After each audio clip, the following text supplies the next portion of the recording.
Yo guys, after the financial success of Live and Let Die, Roger Moore had solidified himself as the new 007. So the producers quickly went on to make the next James Bond movie, The Man with the Golden Gun, which came out in 1974. So let's talk about it.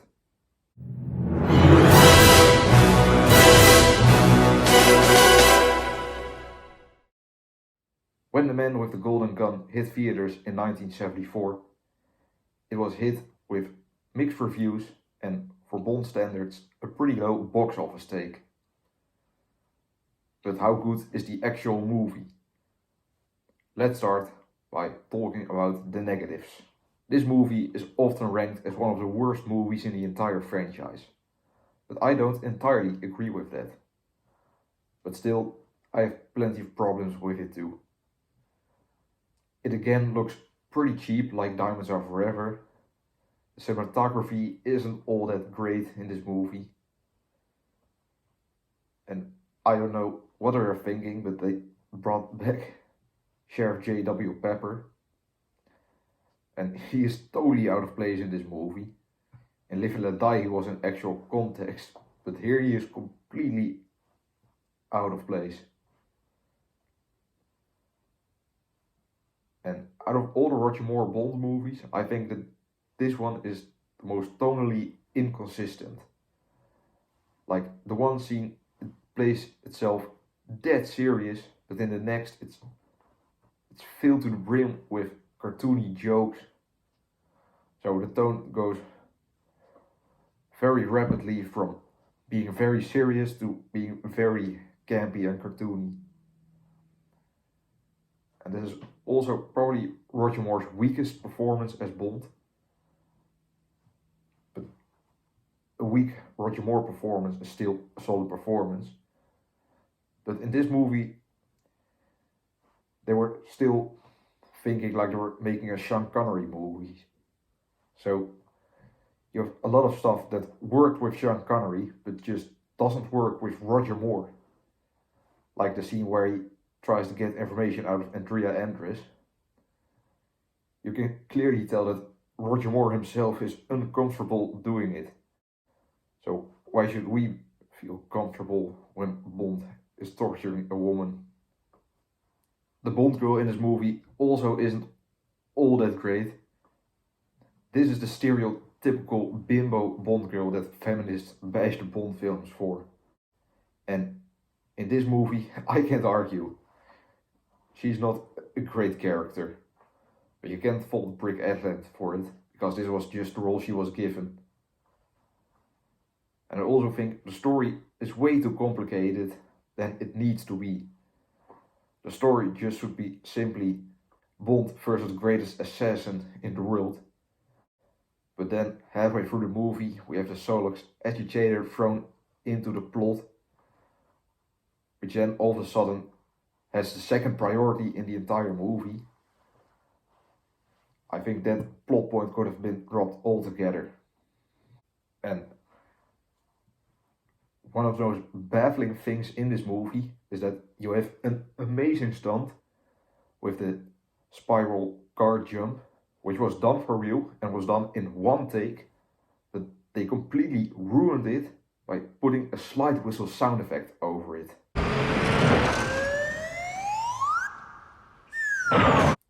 I don't know why they thought that was a good idea. And even though John Barry never composed a bad score for any of the James Bond movies, I think this one is his weakest score. And a lot of this movie just feels tired and by the numbers. So yeah, I do agree that this is not a great James Bond movie. However, there are a lot of great things in this, which we can now talk about. And the best thing about this movie, by far, is Francisco Scaramanga, played by Christopher Lee. I've rarely met anyone who doesn't like Christopher Lee as an actor. And neither have I seen anyone who dislikes Francisco Scaramanga. And of course, he has a great henchman in Nick Nack. And like I said, while this is the weakest performance by Roger Moore, it is still a very solid performance. He does have some very funny moments again. And my favorite moment in this movie is probably the scene where Bond is about to have sex with the Bond girl. And then Andrea Andress comes in. So he quickly hides the Bond girl in the closet. First has sex with Andrea Andress. Opens the closet the next day and says this.